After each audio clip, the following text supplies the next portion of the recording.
difference in the result between these two nations. They've typically been 1-0 finals, so we saw 3 goals scored in that second half. What did you make of the overall performance here, Claire, by the Canadians?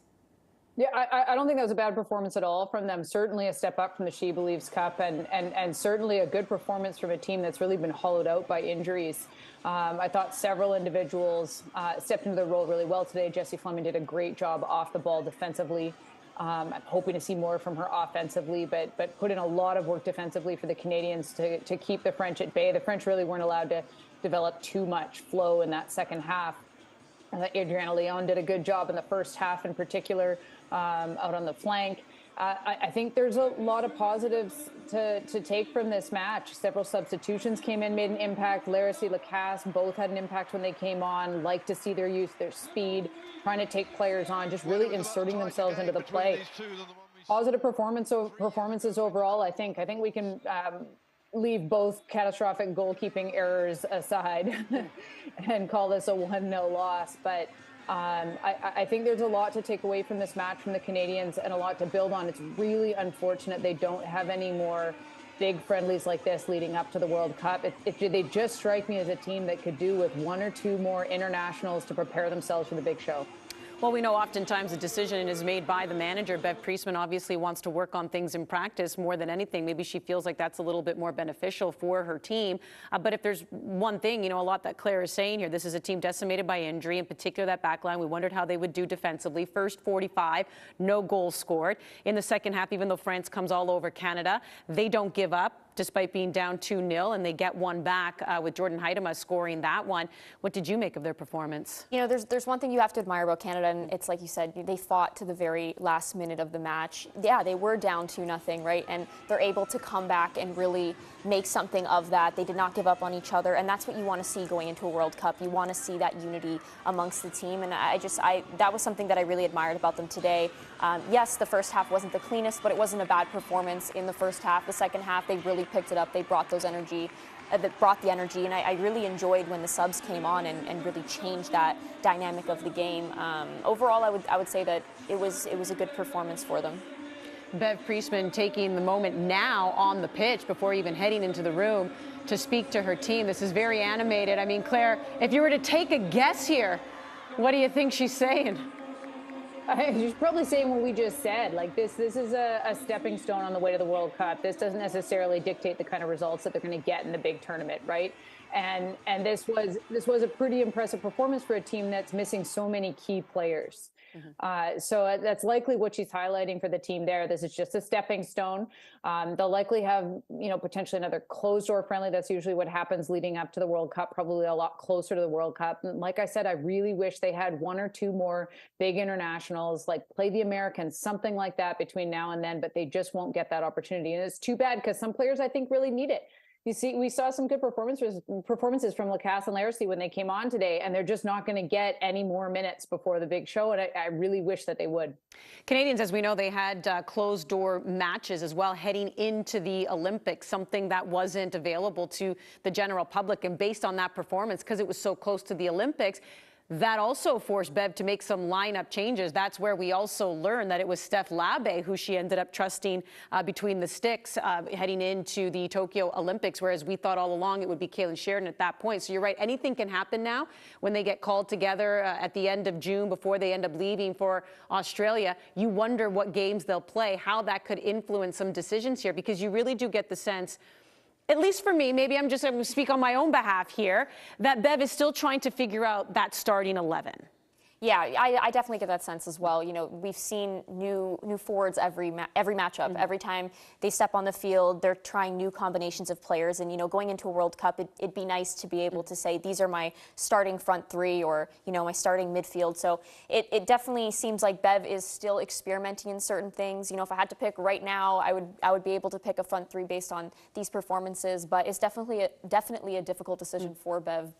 Yeah. Hold that thought, because we're going to get to your preferred top 3 a little bit into the show. But first, I want to go through the goals. 3 goals scored in that second half. France going up 2-0. Let's take a look at France's first goal by Gayoro. This was in the 51st minute. Claire, what did you make of it? Yeah, it kind of felt like this was coming for most of the first half. I thought France lacked a little bit of finesse in their finishing distribution. in the attacking third, and they finally found it here. Cascarino, who is just such a fantastic player, fabulous distribution in the box, excellent finish, gets this ball down into the bottom corner. I think this just felt like it was starting to come from France. And it was the type of finishing quality that they have. I'm surprised it didn't come out more in the first half. It's just, fabulous quality from the French. There might be some people putting their hands up, Claire, because we may have seen some suspicious activity inside the box here, because should this have even counted? So people are going to argue that Huitema getting taken down was a penalty. It totally was. And it came right off the back of Eugenie Le Sommer getting taken down by Jade Rose at the opposite end of the pitch. They're two back-to-back no calls. At least the referee was consistent.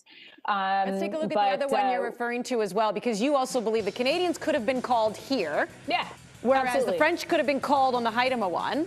Yeah, at least the referee's consistent, right? You call it a wash, and it's still a one-goal game. Right? If you assume they score both penalties, it's still a one-goal game. I think you give the French their beautiful goal. All right. Well, there you go. Maybe refs never like to admit that maybe they do some makeup calls, but maybe that's exactly what we saw, the missed rows, and maybe that's why they decided to let the Huitema one go. Next thing you know, France scores. It's 1-0 for them. Then in the 64th minute, and we had just said, and rightfully so, the goalkeepers, both of them, looked really good in that first half. And this is not something we're used to seeing from Kailen Sheridan. No, this is a very unfortunate play for Kailen Sheridan. We just spoke about how great she's been and how consistent she's been. Her decision here to not kick the ball up and, maybe find feet. Okay, there's the first move. But here she really needs to get rid of it. There's no movement amongst her center backs, amongst her holding mid, and then just a really cheeky finish. In this situation, she needs to get that ball up the field. It's just not the time to play with it, especially with the lack of movement amongst her players. There's no option for her to play that out of the back. Yeah, well, you can see. I don't mind the first move from Sheridan at all, but that touch needs to be a bit longer, and she needs more support from her teammates. The second that ball's played back to her, everybody stands still. Zero options short. And that should have been the cue to her to get rid of it, just like Jess said. But unfortunately, she doesn't actually set herself up very well. It's not a bad touch initially, it's not a bad move initially, but the touch itself doesn't lend her to be able to clear that with any distance. You also saw, though, right near the end of that, how quickly the teammates go and console her. She is a rock. She is the reason why a lot of times the Canadians are in matches, and they were very quick to let her know that they got her back. And you know what? This is a team that clearly shows they stick together, because it wasn't that long after that where Jordyn Huitema also takes advantage of a goalkeeper gap. But here's the thing, Claire, you have to commend in many ways how aggressive the Canadians were here. Yeah, this is what is going to win this Canadian team games at the World Cup level. This ball comes in, again, another catastrophic goalkeeper error here. Just squeaks out underneath her, but look at that, 4 players within the 6-yard box ready to pounce on that ball. The Canadians do not give up on this, and the French did. They stood still and they stopped running.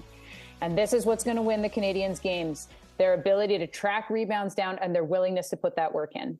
Yeah, last time Jordyn Huitema scored, you have to go back to July last year. That was in the CONCACAF Championship tournament, which was all about qualifying for the World Cup and the Olympics, getting the 6th goal in a 6-0 win against Trinidad and Tobago. So you have to imagine it feels good for Huitema as well, because the conversation around her is, can she do it against tougher opponents? She was kept in this game for quite some time. We wondered how she would do out on the flank.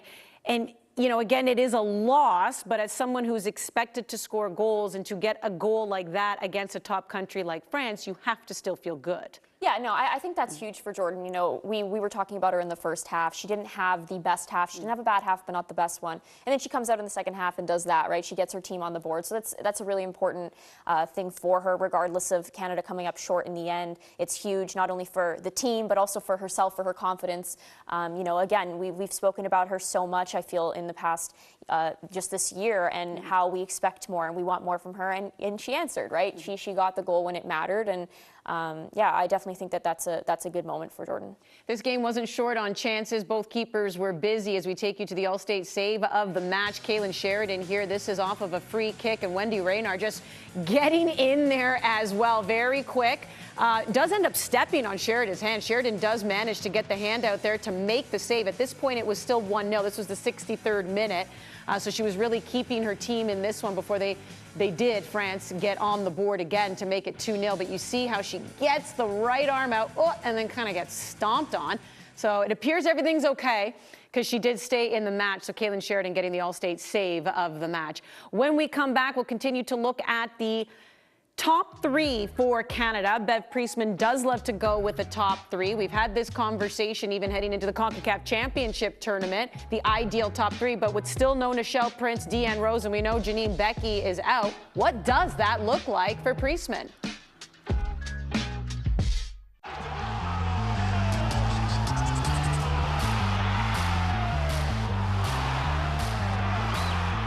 Thank you, Canada, for making dreams come true. We're with you all the way.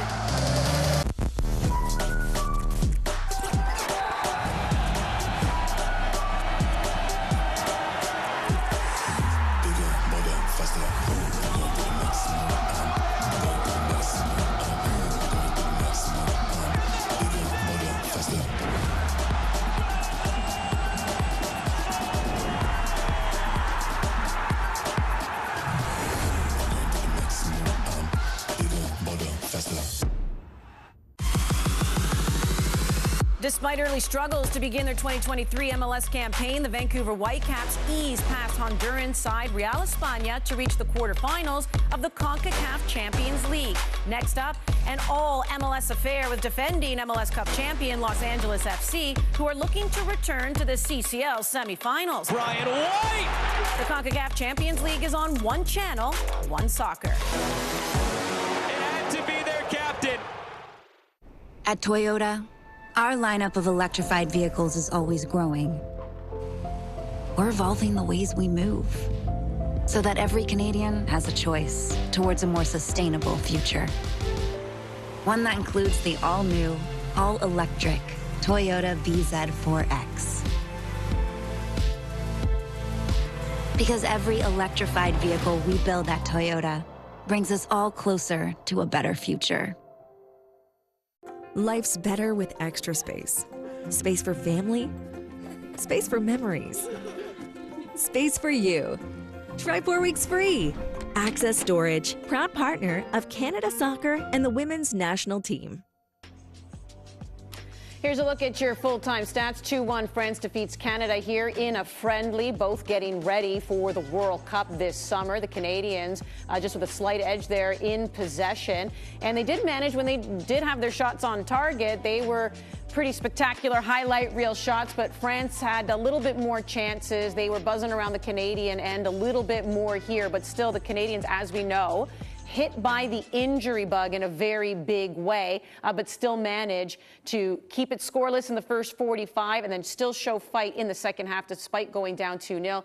Andy, Jess, and Claire still with you. This is going to be a question that might be difficult to answer, Claire, but here's the good news as well when it comes to injuries. Like we said, the World Cup isn't until, a little over 3 months away, so we do still have some time for some injured players to get healthy again.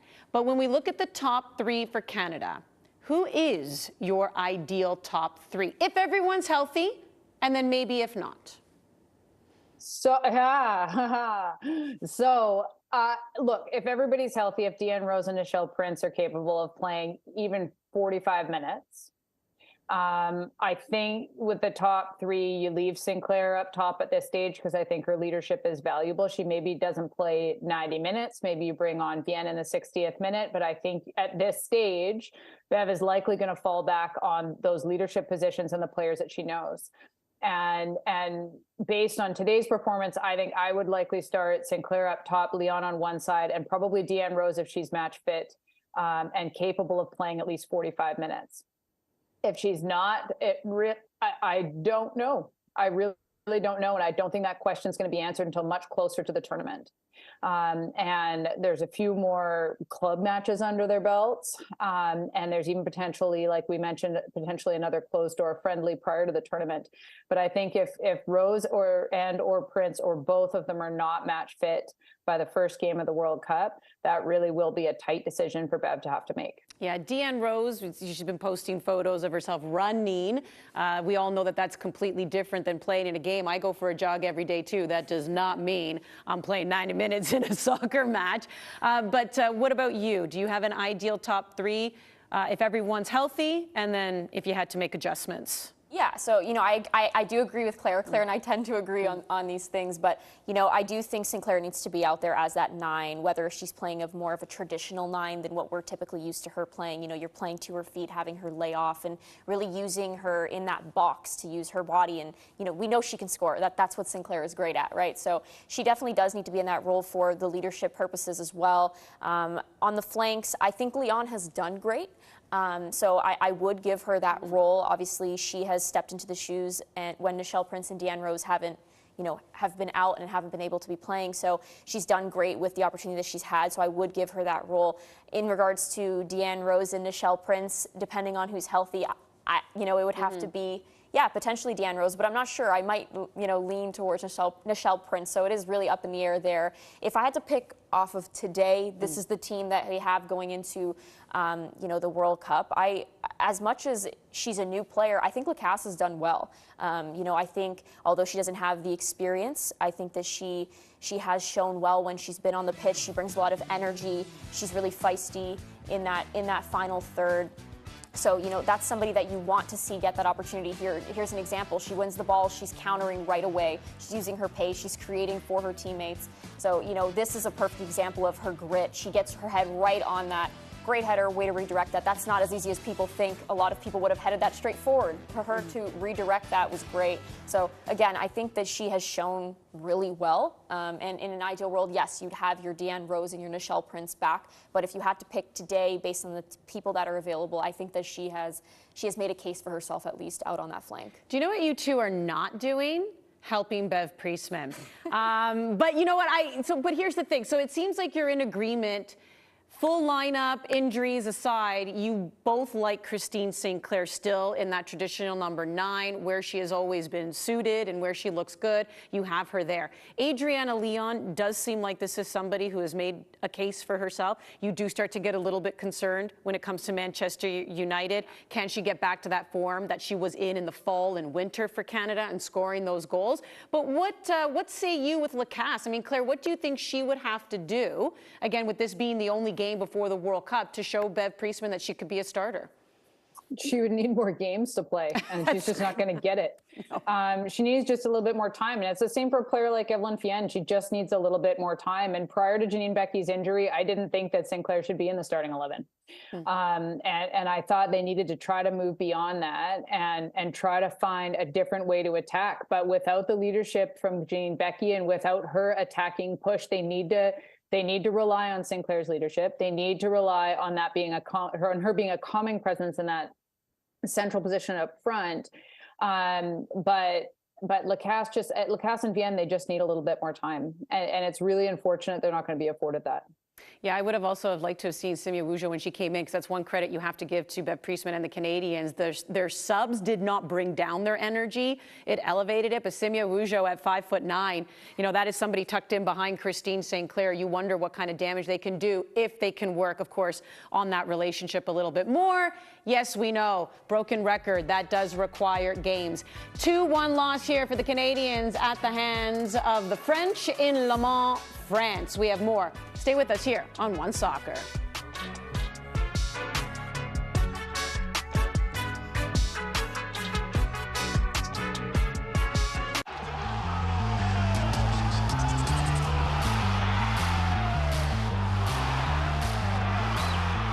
Thank you, Canada, for making dreams come true. We're with you all the way.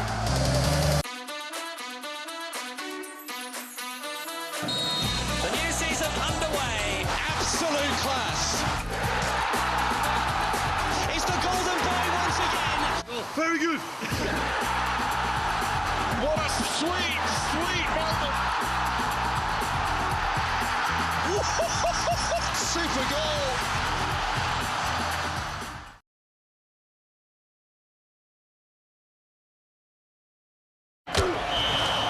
This does not look good for Canada. They may need to send someone in to replace Kyle Laren. Send him in. never seen anything like this before. I think it's you. Is that a shawarma? Boom! That's Osmos, baby. We're making what you're craving, Osmos.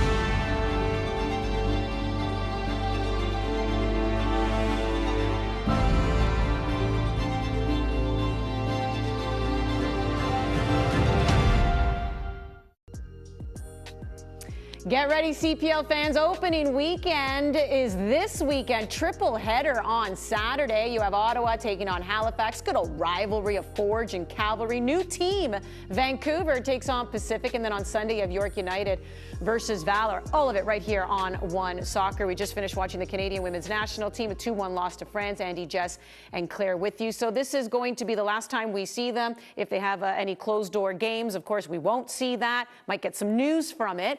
But now that you've seen this team here today, what is your level of confidence heading into the World Cup? Honestly, I'm a little up in the air. You know, I do think that they have a quality team that's going to be able to get through that group stage.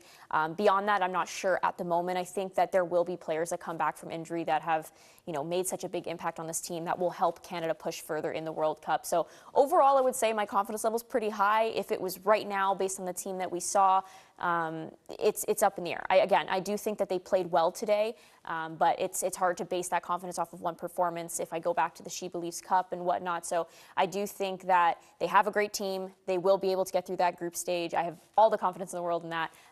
But I do hope that there are some players that come back from injury just to, you know, help them push a little further. Claire?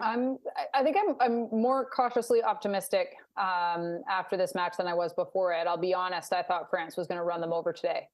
And I think they held their own for some good stretches in this match. And I think given the number of injuries that they have, that's a positive to take forward.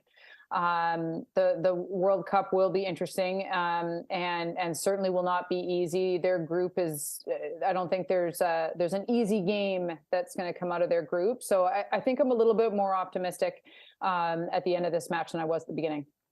Yeah, I mean, I think we were all kind of really curious to see how this would go down against France. Then with the injuries, Kadisha Buchanan, of course, yesterday just getting announced with her injury. It wasn't, you know, being rehabbed in camp and going back to London. We thought, oh boy, you know, how's this going to go down? But if there's one thing the Canadians seem to have also proved is that when their backs are against the wall, they really do respond. Now you can look at it again in a way of, well, why does your back have to be up against the wall to suddenly show that energy that they did in the second half? But of course, you can look at it as in, well, this is a team that has fight until the very end. Right, and I mean, you know, in sports, there's always adversity. You're always going to have your back against the wall at some point or another, and if that's what it takes to, you know, light that fire, then so be it. Again, Claire made a great point. They did perform well today. That's not to take away from their performance. And again, we do know the quality that they have amongst the team. So I do think that they will have success in the World Cup. How much of it, I'm not sure. I think it's too early to say without knowing who comes back. But yeah, overall, I think they do have the quality to make a pretty good run in the World Cup. And, you know, I hope they do that. Yeah, Claire, what do you think the X factor is for this Canadian squad? I mean, it could be a player. It could be just positions in general, defense, offense. Like, what do you think the X factor is for them to be successful at the World Cup? Generally, I think it's their work rate. And I think in the goal they scored today, you saw that 3 or 4 players collapsing down on the French goal, expecting a rebound. Like, it's that expectation of tracking down rebounds that I think does really well for them. You saw it in the midfield with Jessie Fleming and Sophie Schmidt, their work rate defensively in the midfield. And then perhaps not as much in this match, and certainly not in the She Believes, but if we go back to Tokyo, the work rate of that back 4, back 5, when you include the goalkeeper, that work rate won them that gold medal. and their organization and cohesiveness won them that gold medal. They just need to find that again, and that hopefully means bringing in players back from injury. If you can get Buchanan back and healthy, if they can sort out that left fullback, hopefully Revere's back and healthy, I think that cohesiveness will come back. Yeah, I mean, what ended up being the X factor after the fact, I think we're 2 at the Olympics. You're right. Goalkeeping, Steph Lebay. You also have to give credit to, defense. And then Jessie Fleming and PKs. Oh, my goodness. Cold as ice is what I call her. So that ended up being the case. But you're right, work rate, it really does seem like a blue-collar team. And they did show it again today, despite being depleted. 2-1 loss at the hands of France in their final international tune-up match for the World Cup. You've been watching the match right here on One Soccer. On behalf of Claire Rustad and Jess Lisi, I'm Manny Petrillo. Thanks for tuning in. We'll see you next time.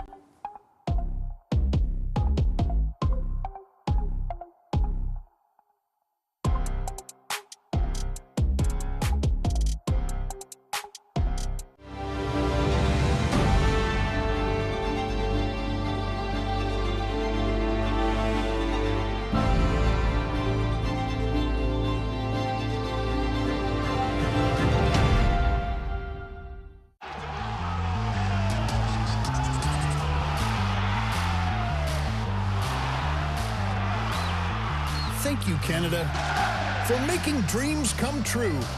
We're with you all the way. The Canadian Championship is bigger than ever, with a record 14 clubs set to clash this year for a chance to lift the coveted Voyageurs Cup. It has finally arrived. It's a competition that has created some of Canada's most breathtaking football moments. A competition whose big prize includes a berth into the 2024 CONCACAF Champions League. Good cross, DeBrienne! Watch every match of the 2023 Canadian Championship on one channel, One Soccer. Champions again!